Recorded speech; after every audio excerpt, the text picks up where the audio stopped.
Bueno, toca turno ahora a cuatro primeras figuras de lo que hace a la seguridad y en lo que hace a la justicia y en lo que hace a la defensa del ciudadano.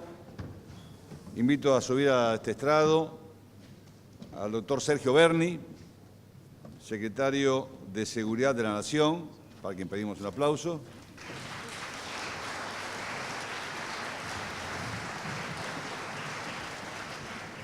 Alejandro Amor, defensor del pueblo.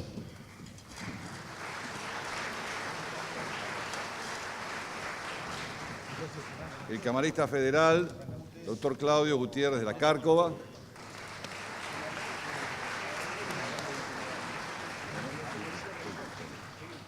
Y el doctor Ariel Lijo, juez federal de la Nación.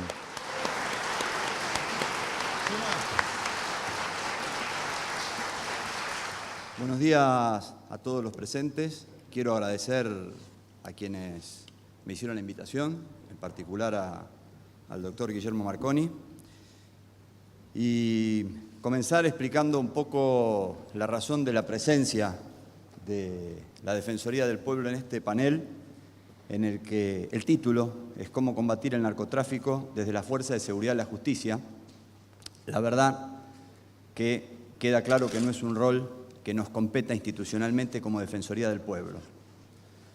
La Defensoría del Pueblo es un órgano creado por la Constitución, reforma constitucional del año 94, Constitución de la Ciudad de Buenos Aires, que establece claramente la obligación de la defensa, protección y promoción de los derechos y garantías individuales, colectivos y difusos de todas las personas que habitan en la Ciudad de Buenos Aires o de quienes por ella transitan. Esa es la responsabilidad que tiene la Defensoría del Pueblo. Datos estadísticos que nos muestran el crecimiento del consumo en distintos sectores de la sociedad.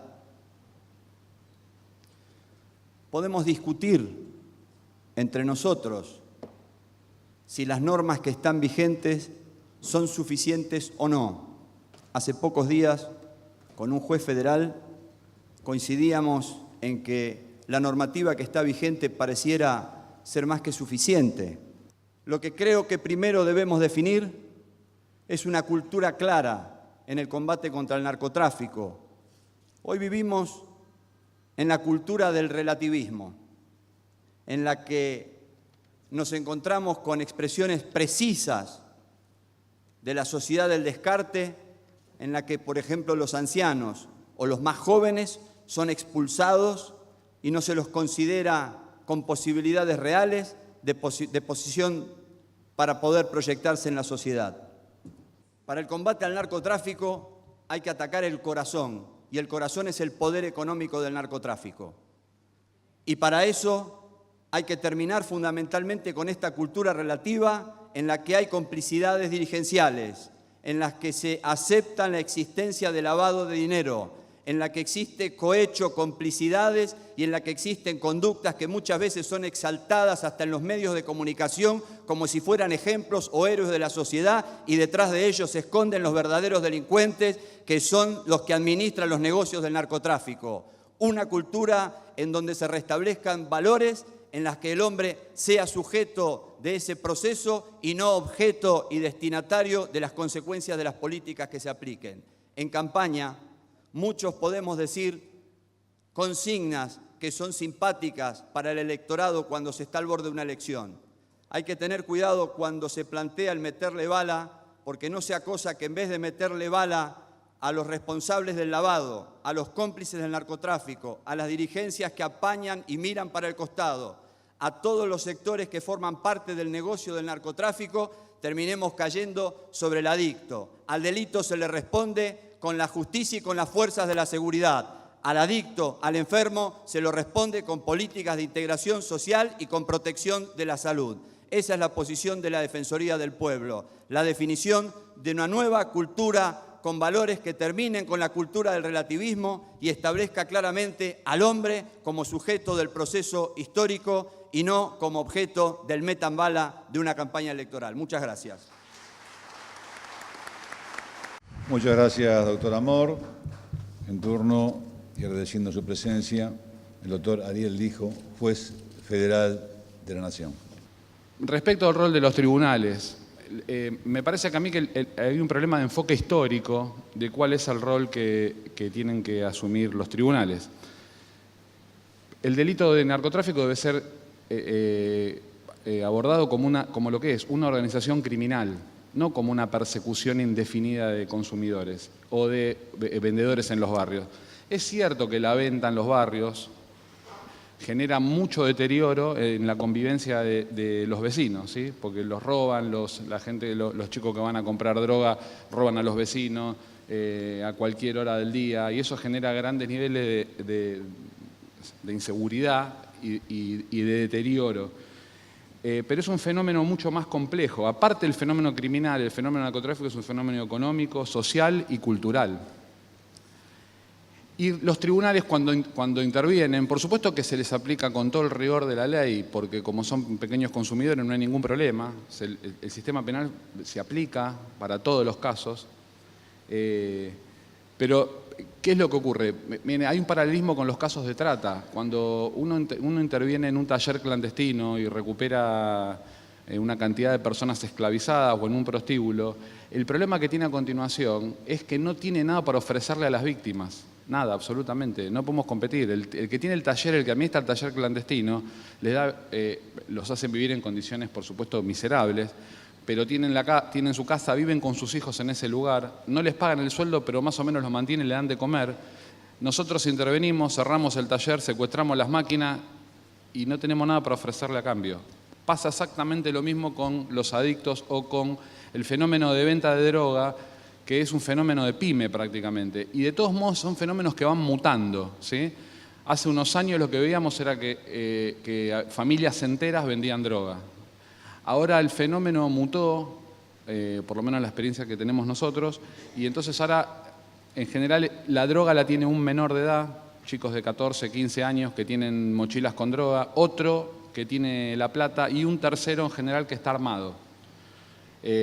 Bueno, eso pasa en los patios de la villa, en general ese es el esquema que se encuentra. Entonces el menor es inimputable y los otros dos salieron corriendo y no los agarramos jamás. Muy difícil pedir a la Fuerza de Seguridad que hagan tareas de inteligencia porque son detectados rápidamente, ¿sí? Venden en lugares marginales. Me parece, por eso, que no es que el tema sea inabordable, sino que me parece que está mal encarado. Nosotros, se mencionaba, por ejemplo, el problema de las fronteras, ¿está bien? Y el problema, yo lo entiendo, ¿no? Porque uno, si mira para adentro, dice, bueno, si yo cerrara la frontera tendría más control sobre el ingreso de... ¿Qué frontera no es porosa en el mundo? O sea, porque la verdad que esa, ¿no? O sea, nosotros tendremos una frontera más o menos porosa, cruzarán más fácil marihuana por el río Pilcomayo, pero los puertos son coladores en todo el mundo, o sea, no es que los argentinos son los únicos que se drogan, ni del único lugar donde sale droga para todo el mundo. Esto es porque el enfoque es equivocado, porque los enfoques son integrales. O sea, tomarlos desde la solución de la Ciudad de Buenos Aires o de una provincia o incluso de un país no genera ninguna solución al problema del narcotráfico. Sí, por supuesto que los controles, pero como controles como de posta, como uno tiene incluso dentro de su propio país. Fíjense lo que pasó con el fenómeno de la efedrina, por ejemplo. Así que lo que a mí me parece es que a Argentina lo que deberíamos hacer es redefinir nuestros recursos, aplicarlos realmente a las cosas importantes, generar investigaciones más largas, ¿sí? que apunten realmente contra las organizaciones criminales y hacer daño en la cuestión financiera. Porque créanme que como cualquier otra organización criminal, lo único que realmente los afecta es cuando se les hace daño económico. Toca ahora el turno al doctor Claudio Gutiérrez de la Cárcova, camarista federal de la Nación. Hoy tener 24 universidades que convocan, y me estaba acordando, bueno, pensé ayer de qué hablar, pero me acota mucho el título del panel, porque es cómo combatir el narcotráfico desde la Fuerza de Seguridad y la Justicia. Pero para entrar en el tema yo tengo que recordar un poquito. Yo empecé a trabajar en el tema de droga hace 34 años. Hace 34 años atrás yo destruía la cocaína del juzgado como secretario en el Río de la Plata, tirábamos un paquete al agua, con la aduana hacíamos un acta y nos íbamos. Al poco tiempo, en los 80, me iba a la morgue judicial a la calle Junín y con madera de cajones de manzana y boletín oficial hacíamos un fueguito con los médicos forenses hasta que nos echaron porque la Facultad de Ciencias Económicas, linda, con la chimenea de la morgue, y había problemas de contaminación ambiental a los alumnos de Ciencias Económicas. Tiempo después, para fines de los 80, ya estábamos en el crematorio de Chacarita. Nos echaron a patadas porque parábamos la cremación y la incineración de los cadáveres durante toda la mañana y no pudimos ir más al crematorio de Chacarita. Terminamos un incinerador privado en la Panamericana con riesgo de que nos denuncien por contaminación ambiental porque toda la Panamericana estaba envuelta en una nube negra porque, evidentemente, ustedes saben, esto fue creciendo de una manera exponencial. Y hoy la Corte alquila un horno incinerador industrial en el Gran Buenos Aires. Que el punto de inflexión en la Argentina no es ahora, ha sido mediados de los 80 con la Operación Langostino, donde se probó la incursión de los carteles colombianos en el territorio nacional con una movida de 1.300 kilos de cocaína en exportación de anchoas y langostinos. Situación que se repite ahora, ¿no? Porque si ustedes ven, pasaron 20 y pico de años y tenemos exportaciones muy grandes en merluza, en mármoles esta semana, en carbón. Tuvimos un yate abandonado en mitad del Río de la Plata con 1 tonelada, tuvimos un pallets con 1 tonelada para un recital de música, tuvimos un camión, un track de un Rally Dakar trucho con 1 tonelada, puertas, es decir, puertas blancas, café blanco, bueno, todo blanco. Vino con los serbios, es decir, acá Dir me va apuntando porque yo tenía todo eso en un PowerPoint, pero lo quiero dejar a Sergio, que es el que tiene que mostrar qué ha pasado estos últimos tiempos. La incursión de organizaciones narcocriminales ha sido vista en las causas judiciales que hemos tramitado, pero nos hemos acotado quizás en los últimos tiempos más al secuestro y la foto de los paquetes. Creo que sí ahora empezó a tenerse conciencia de la importancia de combatir el lavado de activos y lo que es pegarle a donde más le duele a las organizaciones criminales. El alerta que tuvimos a partir de 2008 es el comienzo del sicariato en la Argentina, que no han sido muchos casos, pero hubo algunos que merecen, yo los tenía en el Power, Unicenter, un colombiano que compraba una lancha en la zona de Tigre, la triple muerte de Ferrón Viniforza. Hubo un incidente en Marcelo T. Alvear y Talcahuano a las 7 de la tarde donde lo acribillan otro colombiano. Hace poco, este año, no sé si fue un colombiano que andaba en bicicleta acá en Palermo. Es decir, son señales de alerta que no podemos soslayar. Me parece que estamos en buen camino, pero que nos falta mucho. Creo que de la charla que daba en la Asociación Médica hace 20 años, que había 6 personas, hemos mejorado. Hoy se quedó mucha gente afuera, ameritaba un lugar más grande.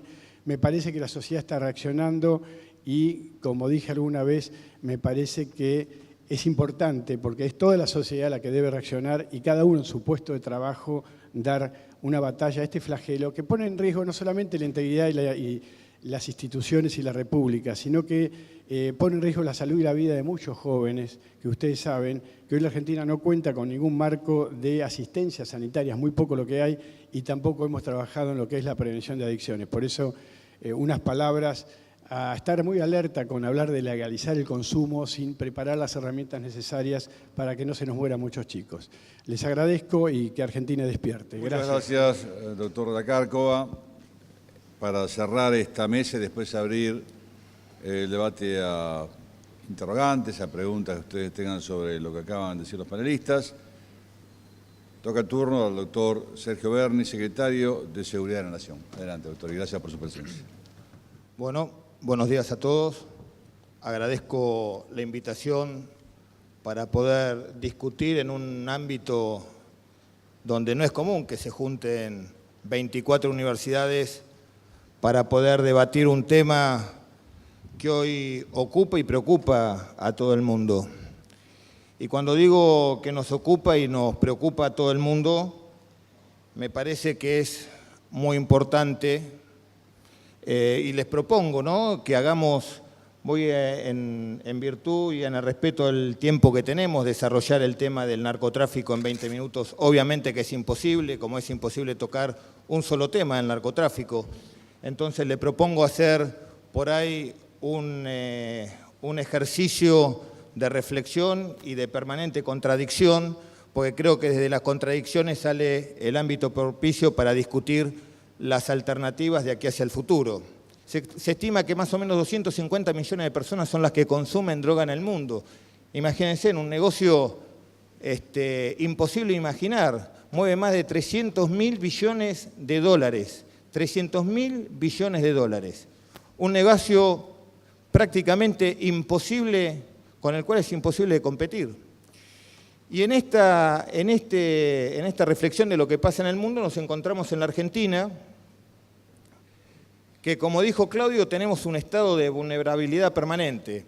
Y ese estado de vulnerabilidad permanente se debe a, primeramente, que en Sudamérica la mayor producción de drogas naturales, no estamos hablando de opiáceos, estamos hablando de cocaína y marihuana, se dan en Colombia, Perú, Bolivia y hoy Paraguay, que no solamente se ha convertido en un gran productor de marihuana, sino también empiezan a ver los primeros indicios de manufacturación de hoja de cocaína en clorhidrato de cocaína. Y nosotros compartimos, casi Argentina saben que tiene más de 9.000 kilómetros de frontera, tenemos más de 5.000 kilómetros de costa marítima y fluvial, y dentro de esos 9.000 kilómetros Argentina tiene casi 750 kilómetros de frontera con Bolivia, una frontera que, si ustedes la conocen, creo que no es habitual que un ciudadano común pueda recorrer la inmensidad y la espesura montañosa, porque la frontera con Bolivia surge allá en la cadena montañosa, tiene muchas quebradas, imposible de transitar con vehículos. La porosidad de la frontera es una de las características de la frontera. Cuando hablamos de frontera no podemos hablar de una frontera que no sea porosa. La porosidad es una característica de la frontera. Ni siquiera el muro de Berlín, que fue la frontera más custodiada del mundo, pudo exponerse a que sea atravesada. Entonces, ¿cuál es la función del Estado? La función del Estado ante la comisión de cualquier delito, porque convengamos que el marco regulatorio de la lucha contra el narcotráfico la da la ley de estupefacientes, la 23737, donde al igual que proponía Nixon en 1971, estamos ante una persecución penal de la actividad del narcotráfico. Llámese la actividad del narcotráfico desde la plantación, producción, comercialización, almacenamiento, contrabando, transporte, venta al por mayor y venta al menudeo. En ese marco de implementación de la ley 23737 nosotros tenemos actividades de prevención, de conjuración y de rehabilitación.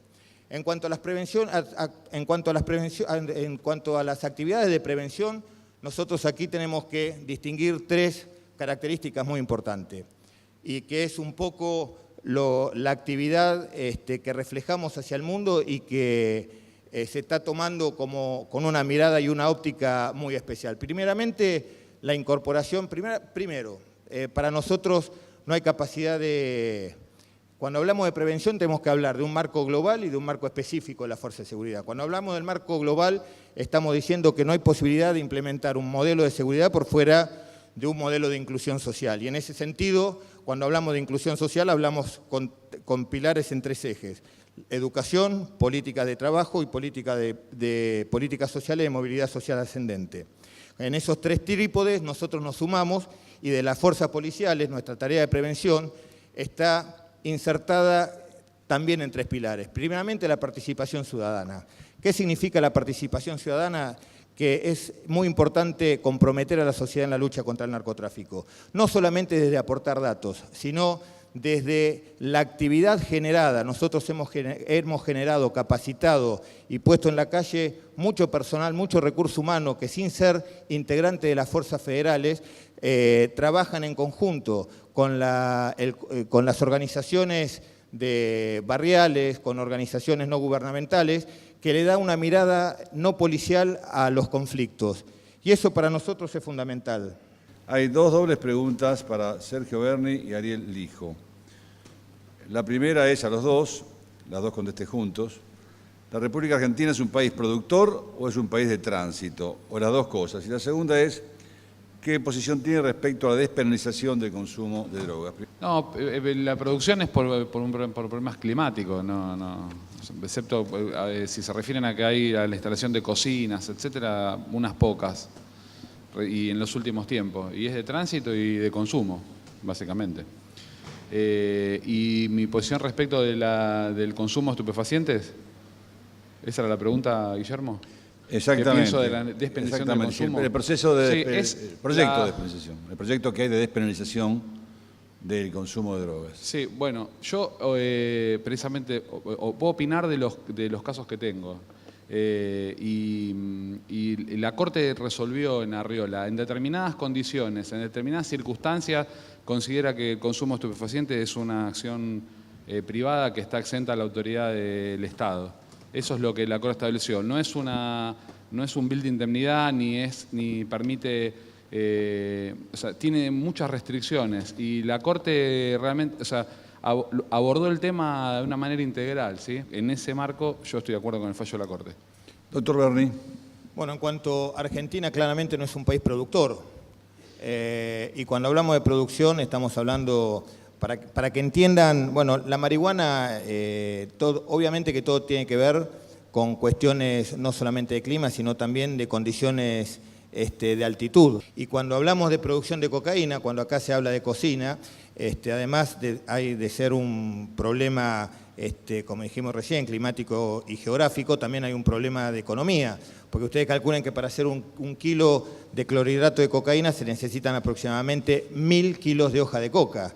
Y en cuanto a la penalización o la despenalización del consumo de droga, me parece que de hecho ya en la Argentina existe, a través, como lo dijo bien el doctor, del fallo Arriola.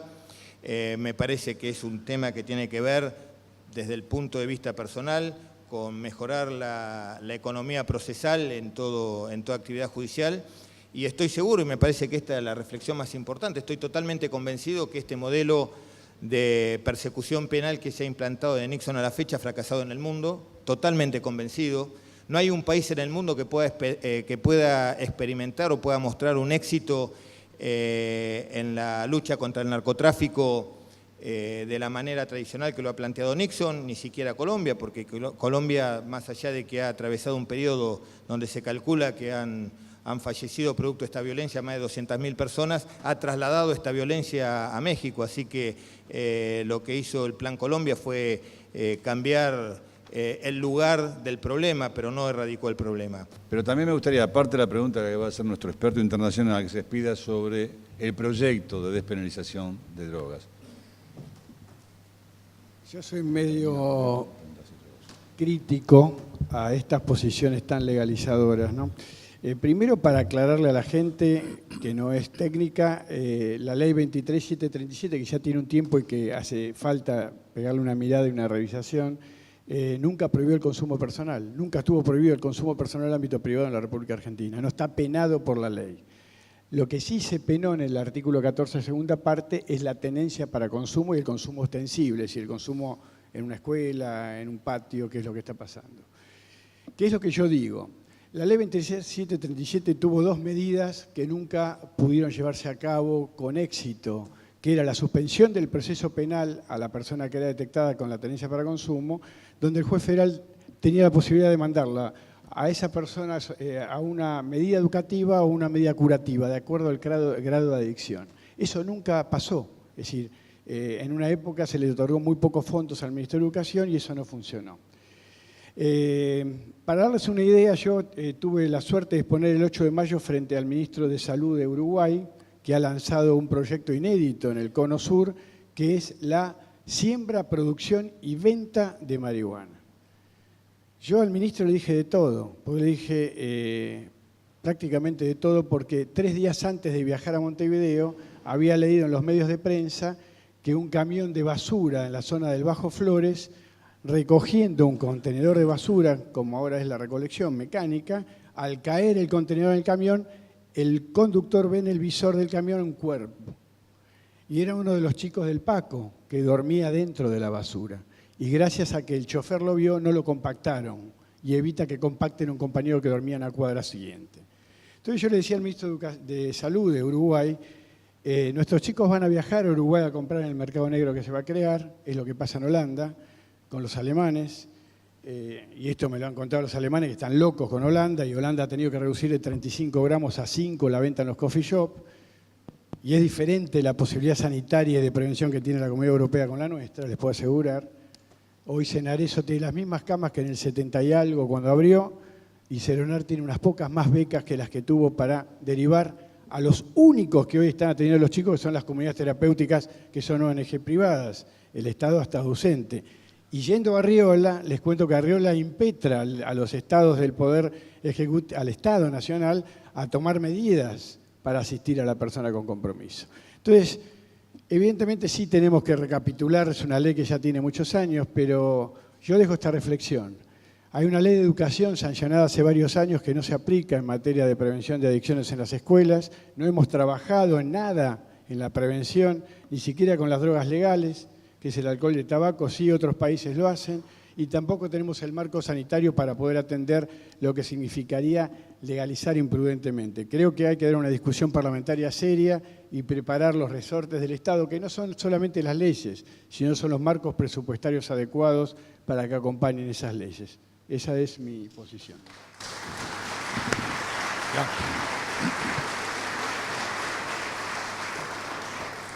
Doctor Gutiérrez de la Cárcova, por favor, me permite, usted merece el crédito por las 2 condenas por lavado de dinero en su tribunal, que entiendo que son las únicas 2 que se han visto en la nación de Argentina en los 14 años desde que se decretó esa ley.